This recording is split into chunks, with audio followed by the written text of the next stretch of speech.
एकीकडे पंजाब किंग्सने IPL 2026ची त्यांची पहिली मॅच हरली आणि दुसरीकडे रियान पराग अडचणीत आला.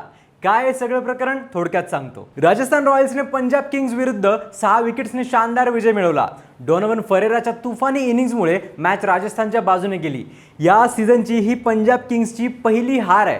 पण आज चर्चा राजस्थानच्या जिंकण्याची नसून कॅमेऱ्यात कैद झालेल्या एका मोमेंटची आहे. मॅचच्या 16व्या ओव्हरमध्ये कॅमेरा ड्रेसिंग रूमकडे वळतो आणि तिथे राजस्थानचा कॅप्टन रियान पराग दिसतो.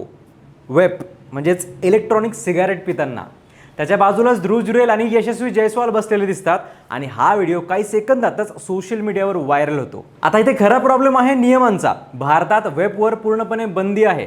इलेक्ट्रॉनिक सिगारेट प्रतिबंधक कायदा 2019 नुसार अशा वस्तूंचा वापर करणं बेकायदेशीर आहे. त्यातच स्टेडियमच्या आवारात आणि ड्रेसिंग रूममध्ये तर स्मोकिंगला कडक मनाई आहे.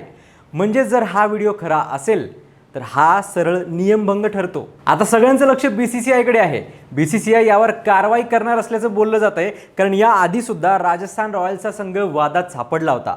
डगआउटमध्ये मोबाईल वापरल्यामुळे मॅनेजरला दंड बसला होता आणि आता हा दुसरा वाद. रिपोर्ट्सनुसार रियान परागवर 2 ते 3 सामन्यांची बंदी लागू शकते असेही अंदाज व्यक्त केले जात आहेत.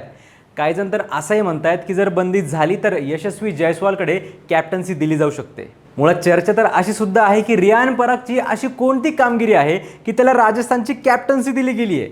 त्याचा परफॉर्मन्स कन्सिडर केला गेला आहे की त्याच्या होळकीमुळे त्याला हे सौभाग्य प्राप्त झालं आहे. तुम्हाला काय वाटतं? कमेंट्समध्ये नक्की सांगा आणि फॉलो करा लगावबत्ती.